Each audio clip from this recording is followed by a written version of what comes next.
everyone. I'm Virginia Carlson with Florida in Motion Realty, and today I am in the beautiful neighborhood of Island Village in Celebration, and I'm speaking with Nicholas Mucci Grosso.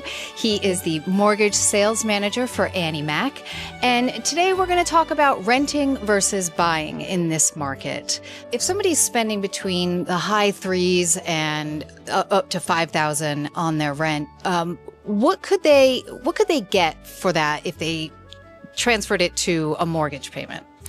Thank you for asking. Yeah, so if you are in a position where you're spending $3,000 to $5,000 a month on rent, in this community, and we're going to always account for everything, right? So principal, interest, taxes, insurance, mortgage insurance, and the HOA, you're looking at roughly $400,000 to $600,000, give or take, and that's with just not a ton of money down. So obviously everyone's situation is different, but even with today's rates in the mid sixes, and assuming pretty safe numbers for your taxes and your insurance and the HOA, you could realistically find something, up as high as $600,000, maybe even $650,000. So everyone's situation is different, but I've always found that if you feel like you're paying a lot in rent, whether it's even on the low end, even $2,500 a month, right, is $30,000 a year, right? So that's some money going into somebody else's pocket versus, as most people know, when you're paying a mortgage, a portion of that, a good chunk of that's going towards principal. Yeah. And then you're going to also see that house appreciate in value, so the money you put in is truly coming back to you. There's also some creative things we can do. I feel like a lot of people think, oh, I need a ton of money, I need all of these things, but there's really creative ways to make numbers work for you. I mean, there are options for first-time home buyers. I've literally put people in houses with less than $5,000. Obviously, having a good nest egg is important, and sometimes we do talk to clients about putting together a savings plan, but average, for a first-time buyer, 3 to 3.5%. Okay. Closing costs might be another 3 to 5%, but that's always negotiable too. So if we have a house that's sitting on the market a little while, maybe we ask the seller to contribute some of that. Some of these new build communities, the builder will contribute some of that. Yes.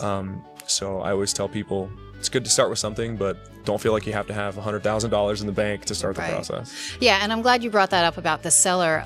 We try to work with our clients to have the best possible outcome for both parties, and so we do find that a lot of sellers are willing to put money towards the closing costs just to help out the deal, and so we're always looking for that angle too, so it's helpful. Absolutely. Yeah, and if you're doing that for maybe a cash flow perspective, hey, I don't have enough cash to cover this, or also if it's a payment scenario, hey, if the seller is pressed between maybe dropping the price $15,000 and using $15,000 to buy down an interest rate for somebody, the difference in the payment can be fairly substantial. We're talking, if they lower price about $15,000, that's probably going to make the payment about $100 lower. Right. But if they do that towards a rate buy down and you get out of the sixes into the fives, maybe even the high fours, depending on the loan, that's probably $200 to $300 a month you save instead. So the same amount of money allocated differently can make a big difference for both parties. Again, there's no one size fits all, but there are a lot of ways to make this a reality. So even if you want to just take the first step, I love speaking to folks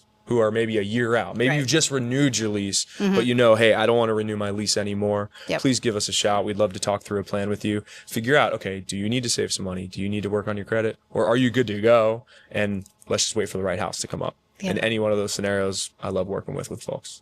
Perfect. Well, thank you so much for all that information. And again, we are both here to help with any of your needs, and our phone numbers are listed. And the reality of owning a home is closer than you think. Thanks for joining us.